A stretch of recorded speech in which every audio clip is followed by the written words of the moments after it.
ডিমগুলোকে আমরা সিদ্ধ করে নেব 15 মিনিট।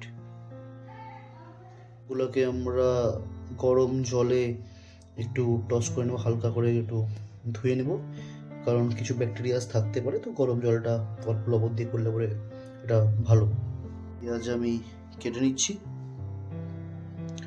খুব ভালো শেপ দরকার নেই, নর্মাল করলে পরেই হবে। পিসেস করে কেটে নেব, 4 পিসেস করে এমনভাবে কি মাশরুমগুলো কাটা হয়ে যাবে এইভাবে। তারপর সেটাকে আমরা টস করব। আমরা টস কীভাবে করবো সেটা দেখাচ্ছি। ফ্রেন্ড, আমরা টস করব এখন মিট মশলা দিয়ে। টেনশনের কোনো ব্যাপার নেই, মিট মশলা যে গ্রিন সিম্বলটা দেখা যাচ্ছে এটা পুরোপুরি ভেজ একটা সিম্বল, ভেগান সিম্বল। তো আমরা এটাকে দিয়ে আমরা মাশরুমটাকে টস করবো। মশলাটা দিয়ে আমরা এইভাবে এটাকে টস করে নিচ্ছি, দেখতে পাচ্ছ।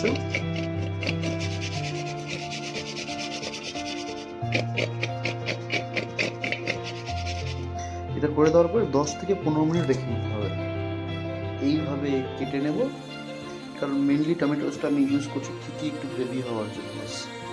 পেঁয়াজটাকে রাফ কাট করে নেব, টমেটোটা কেটে নেব, হালকা ছিঁড়ে নেব, বাস এইভাবে গলিয়ে রেখে দেবো।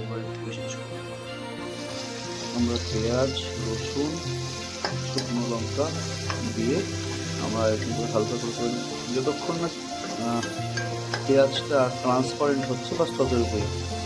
বেশি করা যাবে না, বেশি করলে পরে পেঁয়াজটা অন্যভাবে পুরোপুরি গলে যাবে, আমাদের যেটা আমরা চাচ্ছি সেই জিনিসটা থাকবে না, ট্রান্সপারেন্ট হয়ে যাবে। আমরা তখন দিয়ে দেবো টমেটো। কিন্তু একটা জিনিস মাথায় রাখবে, টমেটো দেওয়ার সাথে সাথে আমাদেরকে কিন্তু দিতে হবে স্বাদ অনুসারে লবণটা। এটা কিন্তু মাথায় রাখতে হবে, লবণ দিলে পরে টমেটোটা তাড়াতাড়ি গলে যাবে, তো এটা আমাদের জন্য ইজি হবে। ঠিক আছে, এই লেভেলে যখন চলে আসবে সবটাই, তখন আমাদের কাজ করতে হবে আরেকটা কড়াইয়ে আমরা ডিমগুলোকে ভেজে নেব।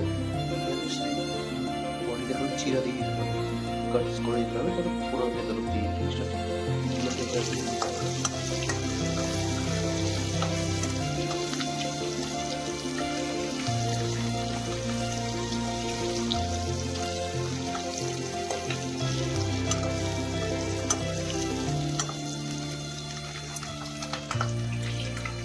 আমরা যে টস করা মাশরুমটা রেখেছিলাম, মাশরুমটা আমরা এবার ঢেলে দেবো।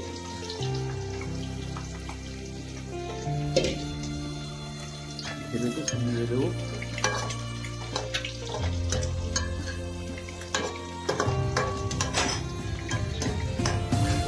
আমরা এটাকে ভালো করে নেড়ে নেওয়ার পরে যখন পুরোপুরি মাশরুমের মধ্যে মশলাটা আগে যেটা দেওয়া ছিল লেগে গেছে, তখন এটাকে আমরা 1 কাপ জল দিয়ে 5 মিনিট রেখে দেবো।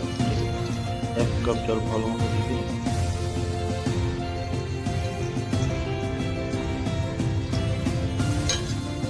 ভালো মতো নাড়ব। আমরা এটা ঢেকে দেবো, আমরা একটু ঢেকে দেবো দিয়ে আমরা একটুখানি কষিয়ে নিব, বাস তারপরে দেখছি।